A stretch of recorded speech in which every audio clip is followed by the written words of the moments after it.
do Senhor. Aqui está o nome das pessoas que foram abordadas ontem na rua, no evangelismo, né, que pediram oração para continuar aqui. Quero agradecer os irmãos que puderam estar aqui conosco ontem. Estava uma tarde tranquila, fresquinha, não estava aquele calorão, e puderam fazer a obra do Senhor.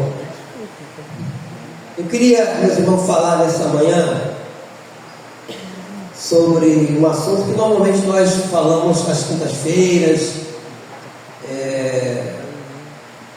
Abordamos esse assunto no culto de cura divina, que é quando a dor chega, o que fazer quando a dor chega na nossa vida, independente do tipo de dor, quando ela nos alcança, né?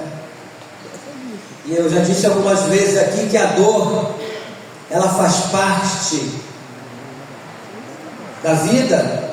Ela pode se manifestar através de um corpo doente, de um coração despedaçado, mas de qualquer maneira, cedo ou tarde, ela surge e invade o nosso cotidiano, ou seja, o nosso dia a dia.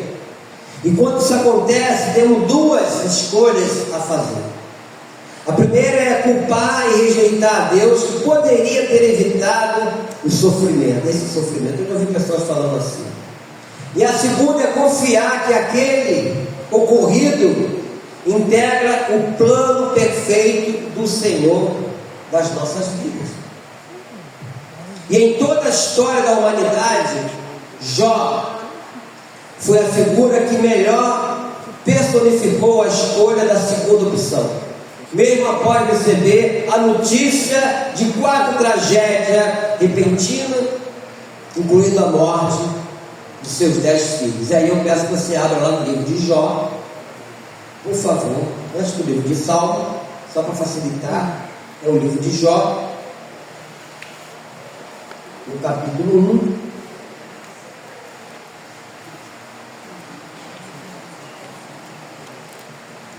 Você pode permanecer sentado. Eu quero falar a respeito disso, a partir do versículo de número 13, que quando começam as aflições, e ao mesmo tempo começando a aflição, foi detectado também a paciência desse homem. Por isso que nós normalmente, quando falamos de Jó, a paciência de Jó, né? Diz o texto: sucedeu um dia em que seus filhos e suas filhas comiam e bebiam vinho na casa do irmão primogênito, que veio o mensageiro a Jó e lhe disse: os bois lavravam e as jumentas pasciam junto a eles. De repente, deram sobre eles os sabeus, os levaram e mataram-os aos servos a fio de espada. Só eu escapei para trazer-te a nova. Falava este ainda quando veio outro e disse: fogo de Deus caiu do céu e queimou as ovelhas e os servos e os consumiu. Só eu escapei para trazer-te a nova. Falava isto ainda quando veio outro e disse: dividiram-se os caldeus em 3 bandos, deram sobre os camelos, os levaram e mataram os servos a fio de espada. Só eu escapei para trazer-te a nova. Também falava ainda quando veio outro e disse: estando teus filhos e tuas filhas comendo e bebendo vinho em casa do irmão primogênito, eis que se levantou um grande vento do lado do deserto e deu nos 4 cantos da casa, a qual caiu sobre eles e morreram. Só eu escapei para trazer-te a nova. Então Jó se levantou, rasgou o seu manto, rapou a cabeça e lançou-se em terra e adorou. E disse: nu saí do ventre da minha mãe e nu voltarei. O Senhor deu e o Senhor tomou. Bendito seja o nome do Senhor. Em tudo isto Jó não pecou, nem atribuiu a Deus falta alguma. Amado Deus, louvado e exaltado seja o teu nome nessa hora. Fale aos nossos corações e nos ajude para que possamos compreender, entender o mistério da tua santa palavra, e que tudo seja desvendado, Deus, nesta manhã, e que tudo que acontecer também seja para a honra e glória do nome santo do nosso Senhor e Salvador Jesus Cristo, que todos digam amém. Eu vejo, meus irmãos, que Deus permitiu que Satanás tocasse a saúde de Jó, e a sua esposa, ela esmerou-se a desencorajá-lo. E é muito triste quando você está dentro do contexto de uma luta e pessoas não têm sabedoria e falam coisas que não é verdade. Alguns falam: você está passando por isso, você deve ter cometido algum pecado, ou porque você fez alguma coisa. As pessoas falam sem discernir aquilo que está falando. E eu vejo que não haveria alguém com uma visão mais correta e consciente de Deus do que esse homem chamado Jó. E eu queria que você desse um pulinho agora comigo no Salmo 77, porque aqui nós vemos Jó dentro de um contexto de perdas, né? Mas o Salmo 77, que é o Salmo de Asaf, fala a respeito de uma atitude que este homem estava tomando diante de um grande desespero. Salmo 77 diz assim: eleva a Deus a minha voz e clamo, eleva a Deus a minha voz para que me atenda. No dia da minha angústia procuro o Senhor, erguem-se as minhas mãos durante a noite, não se cansam. A minha alma recusa-se consolar-se. Lembro-me de Deus e passo a gemer, medito e me desfalece o espírito. Não me deixas pregar os olhos, tão perturbado estou, que nem posso falar. Penso nos dias de outrora, trago a lembrança, os anos de passados tempos. A ênfase aqui de Asaf, nesses primeiros 4 versículos, é o desabafo perante o Senhor, diante da situação dolorosa e angustiante que ele estava enfrentando. E quantos de nós, em algum momento, também não passamos por isso? E ficamos, às vezes, indagando: será que Deus esqueceu de mim? Será que Ele não gosta mais de mim? A princípio aqui, meus irmãos, essa atitude pode parecer até egoísta da parte dele. Sendo ou não, eu considero que este é o primeiro passo para a cura, quando você abre o seu coração, expõe aquilo que você está sentindo. Ao preocupar-se com o nosso sofrimento, o principal interesse de Deus é moldarmos para glorificá-lo, honrá-lo e louvá-lo. Essa é a proposta. Por isso que lá em 1 Pedro, no capítulo 4, você vai ver lá, 1 Pedro capítulo 4, versículo 12, lá no cabeçalho, vem escrito assim: o sofrer por Cristo é o quê? É um privilégio glorioso. Porque às vezes, meus irmãos, nossa dor escondida é tão grande e dilacerante que impede a nossa compreensão de que o Senhor está atuando em nossas vidas. Nunca é fácil procurar a Deus no momento da angústia, mas eu procurei a Deus certa feita no momento da minha angústia, quando a minha esposa estava doente, né? Foram 4 anos de internação em hospital, não podia ter filho, todo mundo conhece a história. E lemos o Salmo 50, no versículo 15, diz assim: invoca-me no dia da angústia, eu te livrarei e tu me glorificarás. Salmo 50, versículo, nunca mais esqueci disso. E foi naquele momento que eu comecei a invocar a Deus e comecei a ver, não é, a mão de Deus me dando paz, me dando conforto e consolo. A nossa natureza orgulhosa na sua essência, tenta manter a sua independência, né? E resiste a procurar ajuda até do Senhor, Deus que nos criou. Então nós temos que entender que quando chegar essa hora, devemos invocar o nome do Senhor, chorar aos pés dele, como alguns falam, é verdade. E é justamente quando nós exaurimos nossas possibilidades de vencer o sofrimento sozinho, é que aceitamos a sugestão de procurar Deus. Tentamos camuflar a nossa dor e fazemos de conta que ela não existe. Quando você pergunta a alguém, como é que você está? Está tudo bem? Não está bem. A pessoa está sofrendo, está chorando, sem derramar uma lágrima sequer. E fala que está tudo bem, como na verdade não está. Fica ali se remoendo por dentro.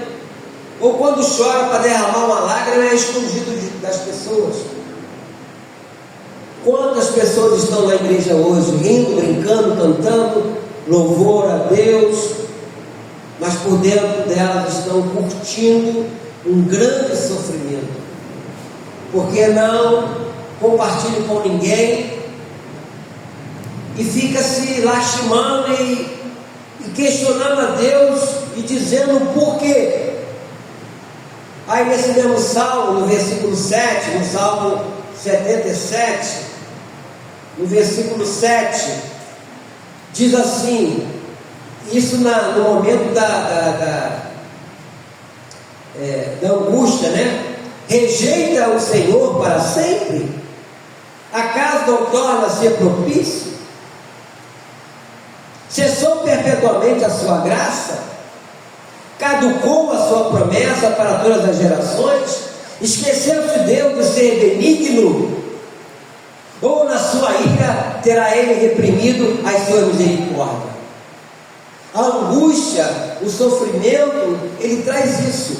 As pessoas perdem a noção de que está registrado lá em Hebreus capítulo 13, versículo 8, quando diz que Jesus Cristo ontem, hoje é o mesmo, e será para sempre. Então aquilo que ele fez no passado, ele pode fazer hoje também.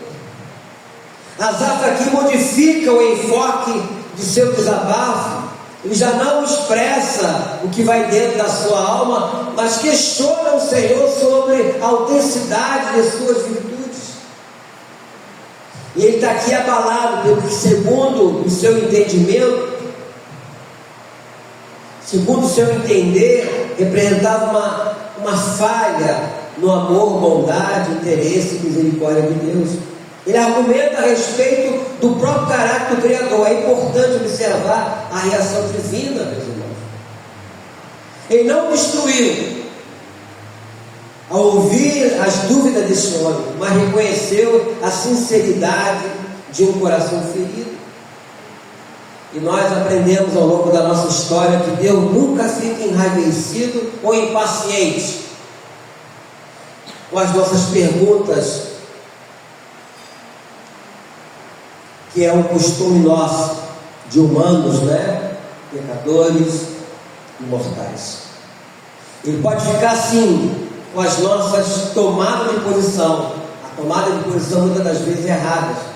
E nós temos que entender, meus irmãos, que o próprio Senhor Jesus Cristo, morrendo na cruz do Calvário, no momento de desespero, o que ele falou?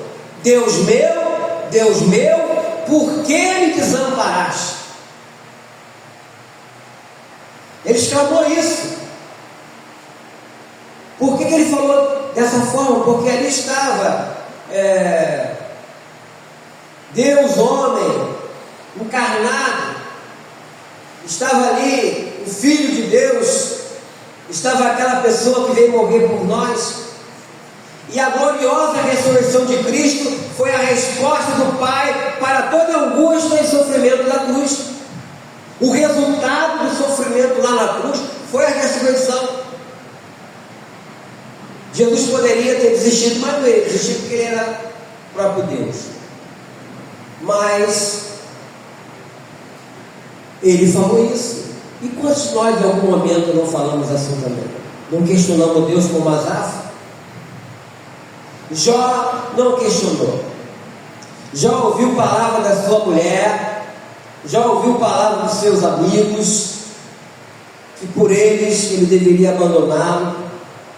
Vamos voltar lá no livro de Jó, só que agora é o capítulo 2.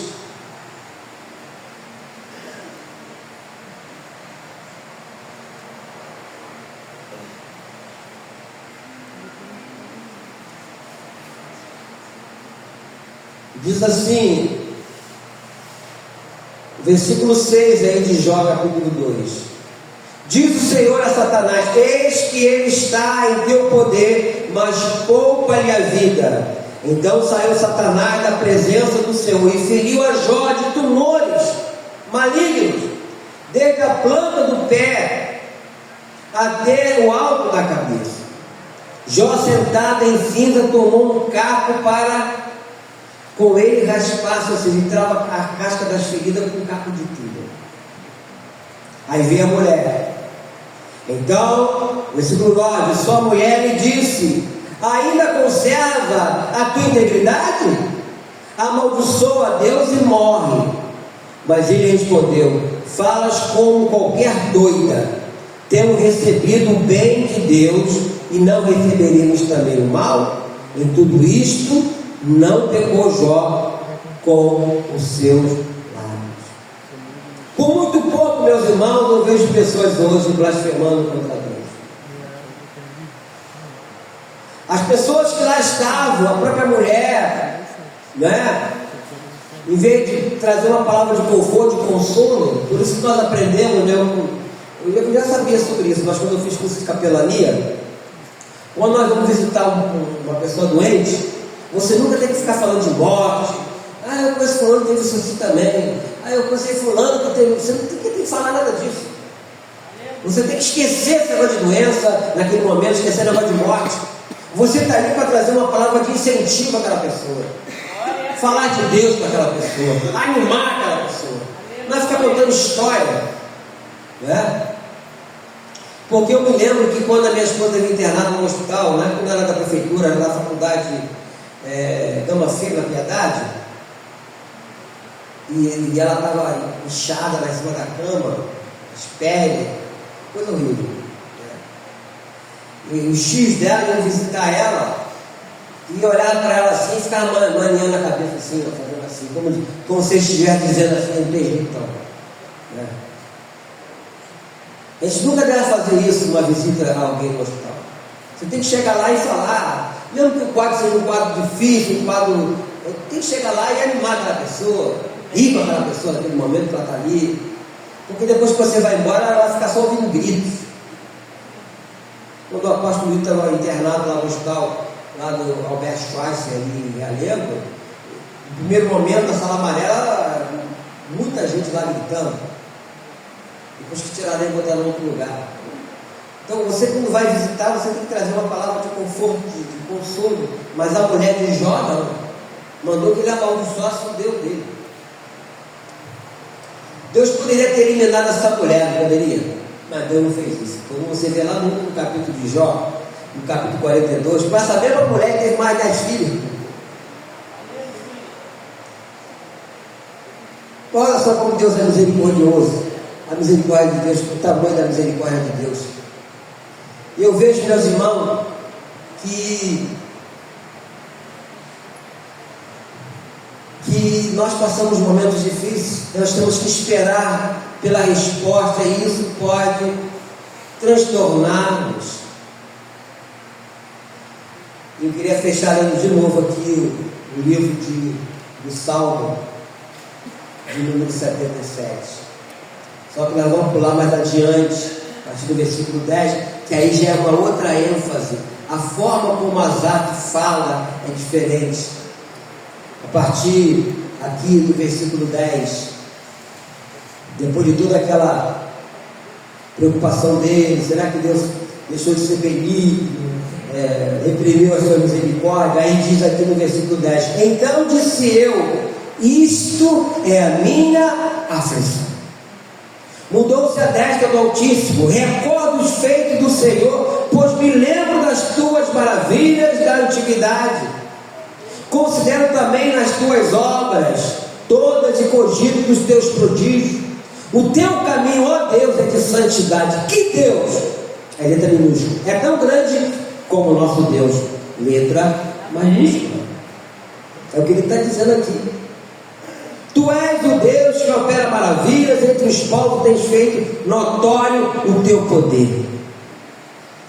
Porque no momento da angústia, da aflição, a gente não raciocina muito direito, porque a gente fica muito preso naquele momento do desespero, da aflição e da angústia.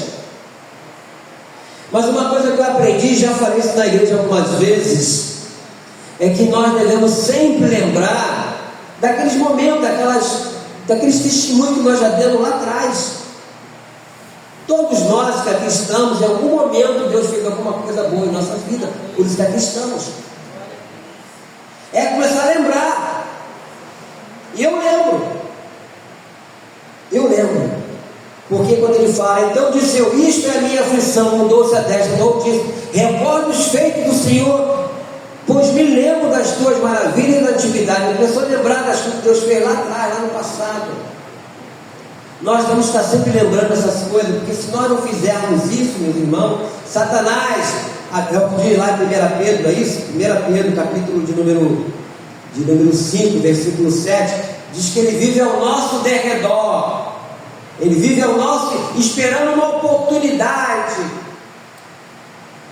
ele vive ao nosso derredor. Então, muitas vezes nós damos brechas para que ele adentre. E é o nosso falar. O diabo não é onisciente, mas ele escuta o que nós falamos. Por isso que nós devemos estar sempre louvando a Deus, adorando a Deus, porque ele não gosta que nós fazemos isso, e a nossa carne também não gosta. No livro de Gálatas fala que a nossa carne ela milita contra o Espírito, ou seja, nós temos que lutar contra a vontade da nossa carne e começar a adorar a Deus, mesmo nessas horas difíceis. Nós temos que esperar pela sua resposta, e isso pode nos transtornar. Asaf aqui estava uma forte luta no seu interior, depois de desabafar com Deus sobre a confusão que perturbava e causava muito sofrimento ao seu íntimo, depois de praticamente brigar com o Senhor, mas ele colocou honestamente as suas dúvidas quando a veracidade do caráter divino. Ele ficou perplexo com o silêncio que obteve como resposta. Às vezes é assim mesmo. Uma outra mensagem, nós falamos aqui na quinta-feira, Deus às vezes fica em silêncio mesmo, mas isso não quer dizer que Ele não está no controle de tudo. Deus está e sempre terá o controle de tudo sobre a minha e sobre a tua vida. Sempre. Nunca Ele vai nos deixar, é a palavra dele, nunca Ele vai nos abandonar, é promessa dele. Então eu tenho que acreditar nisso. Eu queria compartilhar aqui com os irmãos, é um hino antigo. Esse hino nasceu de uma profunda dor de um homem que era um advogado renomado nos Estados Unidos, lá em Chicago. Em 1873, após a morte de suas 4 filhas em um naufrágio no Oceano Atlântico, tendo ele próprio escrito a letra, ao passar pelo local da tragédia, um testemunho de paz e confiança em meu sofrimento, como um homem bem-sucedido, rico, de Chicago, nos Estados Unidos, ele já havia perdido parte dos seus bens, seu único filho, homem. Ele decidiu enviar a sua esposa e filhas para a Europa, para um tempo de descanso, e houve outra tragédia na vida desse homem. E eu queria que ele colocasse aí para mim, tem como colocar, Daniel? Fazendo um favor. Queria compartilhar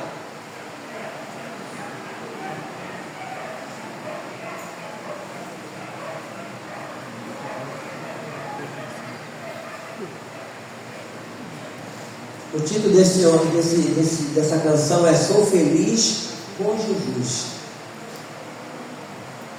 Ele não fez essa canção porque ele estava bem de vida, né? Porque estava tudo bem na família dele. Não.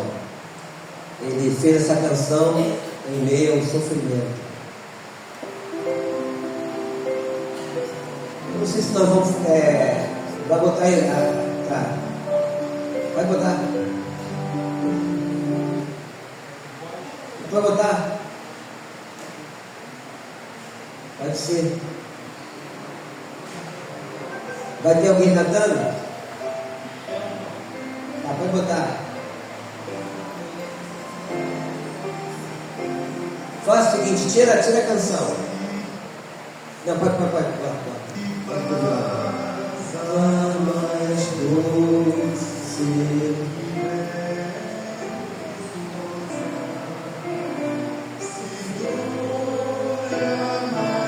Quem conhece? Você pode cantar.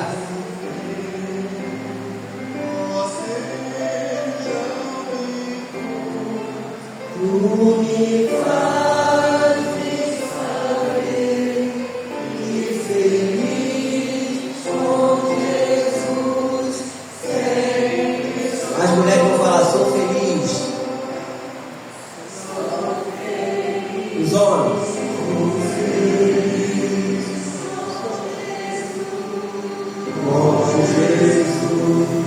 Sou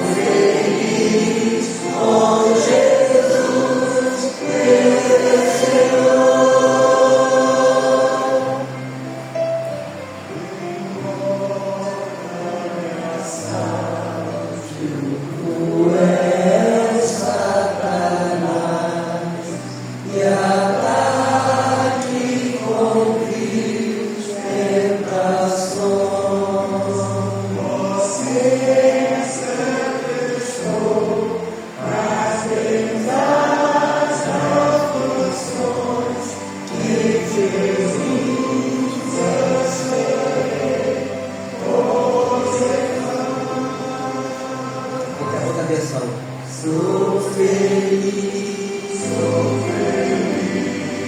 com Jesus, sou feliz com Jesus, meu Senhor.